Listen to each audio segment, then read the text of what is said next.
पीले दांत वाली बहू। रंजना कभी ब्रश नहीं करती थी। उसे कितनी बार उसके माँ बाप ने डांटा, लेकिन उसका कोई असर उस पर होता ही नहीं था, जिस कारण से उसके दांत पीले पीले हो जाते हैं। शादी के बाद अरे बहू, वैसे तो तुझ में कोई कमी नहीं है, पर तेरे दांत दांत इतने पीले कैसे हैं बेटा? कैसे मतलब? कोई सर्जरी थोड़ी ना कराइए। वो तो क्या नाम, मैं ब्रश नहीं करती थी तो पीले हो गए। अब क्या करूं? आप कहें तो लाल करवा लूं या फिर काले?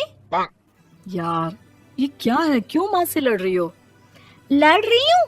अरे मैं लड़ रही हूँ या ये बोल रही है कि दांत पीले हैं, पीले।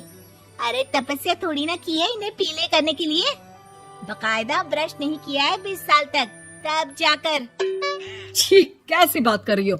ये उस वक्त तो पीले नहीं थे जब हम लोग तुम्हें देखने आए थे। अरे तब साफ करवा लिया होगा डेंटिस्ट के पास जाकर।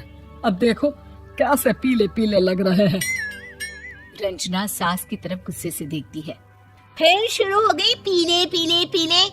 अरे पीले तो तब भी थे जब मेरे हाथ का रसगुल्ला उड़ा उड़ा कर खा रही थी और बोल रही थी, लड़की नहीं गुणों का खजाना दे रहे भाई साहब आप। खैर, अब वो लोग करते भी तो क्या करते, पीले दांत वाली बहू पल्ले पड़ी थी तो झेलना तो था ही। एक दिन कीर्तन में रंजना गाना गा रही थी। अरे कमला बहन, माँ का द्वार है, यहाँ तो सब शुद्ध होकर आते हैं, फिर अपनी बहू को ब्रश भी नहीं करवाती तुम। दूर से पीले पीले दांत भक्ति में बाधा उत्पन्न कर रहे हैं। अरे कोई 2 साल के बच्ची थोड़ी ना लेकर आई हूँ मैं बहू बनाकर। अच्छी खासी लड़की है, अरे कैसे करवाऊं ब्रश? ये तो उसे खुद करना चाहिए ना। अब माँ बाप तो इसके जैसे तैसे निपटा दिए, ये नहीं सोचा कि सास कैसे संभालेगी। सास बहू को लेकर घर आ जाती है, लेकिन सोच लेती है कि अब इसे लेकर कहीं नहीं जाएगी। अगले रोज बहू कहती है, अरे क्या हो गया, मंदिर नहीं जाना क्या? कीर्तन का वक्त हो रहा है। मेरी मधुर वाणी से कान्हा जी जागते हैं और सोते हैं। आप तो जानती है ना उनकी भक्ति में कितना मन लगता है मेरा। वो क्या है ना, तबीयत ठीक नहीं लग रही है मेरी, आराम करूंगी मैं। तबीयत ठीक नहीं लग रही? अभी तो मिथुन के गाने पर नाच रही थी आप, और अब बोल रही है कि तबीयत ठीक नहीं लग रही। अरे भक्ति में मन लगा लो सासू माँ, ऊपर जाना है, क्या मुंह दिखाओगी आप? हाँ? सास को बहू की बात पर गुस्सा आ जाता है। मैं क्या मुंह दिखाऊंगी, इसकी चिंता तो ना कर, समझी? अपने मुंह की चिंता कर, जो ये पीले पीले दांत लेकर हर जगह पहुंच जाती है। पता है लोग कितना मजाक बनाते हैं। ना जी ना, मैं नहीं जाना कहीं तेरे साथ। तो ये बात है। कोई ना, मत जाओ, मैं अपने कमरे में ही बैठकर भक्ति कर लूंगी।